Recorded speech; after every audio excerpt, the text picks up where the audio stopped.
Europe জুড়ে আরেক দফায় হলো ছাদ খোলা বাসে শিরোপা উল্লাস। নাপোলি ভক্তদের উদযাপন নেপলস শহরের রাস্তা ও সমুদ্র জুড়ে। লন্ডন জুড়ে বিজয় মিছিলে মেতেছেন আর্সেনালের নারী দল ও ক্রিস্টাল প্যালেস সমর্থকরা। লিভারপুল ভক্তদের ৩৬ বছরের ট্রফি প্যারেডের আক্ষেপও মিটেছে, তবে অনাকাঙ্ক্ষিত ঘটনায় আহত হয়েছেন অনেকেই।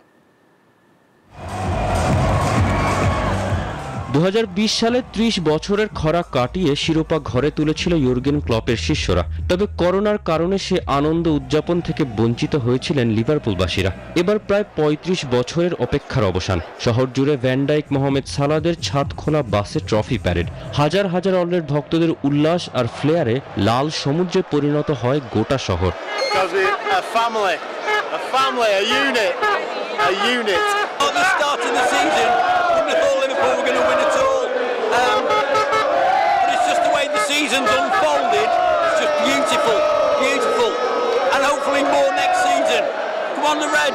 একটি অনাকাঙ্ক্ষিত ঘটনা ঘটেছে। সমর্থকদের ওপর গাড়ি চালিয়ে আঘাত করেছেন একজন ৫৩ বছর বয়সী ব্রিটিশ নাগরিক। দ্রুতই তাকে গ্রেফতার করেছে পুলিশ। এতে প্রায় কয়েক ডজন মানুষ আহত হয়েছেন। এক শিশু ও যুবকের অবস্থা গুরুতর।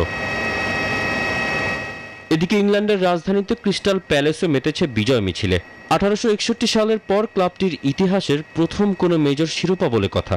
হাজার হাজার মানুষ জড়ো হয় এফএ কাপ ট্রফি জয়ের উল্লাসে।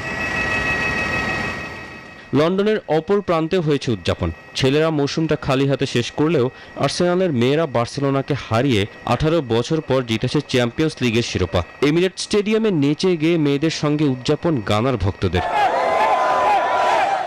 ইতালির নেপলস শহর দেখেছে ভিন্ন রকম বাঁধ ভাঙা উদযাপন। ৩ বছরের মধ্যে দ্বিতীয় লিগ টাইটেল।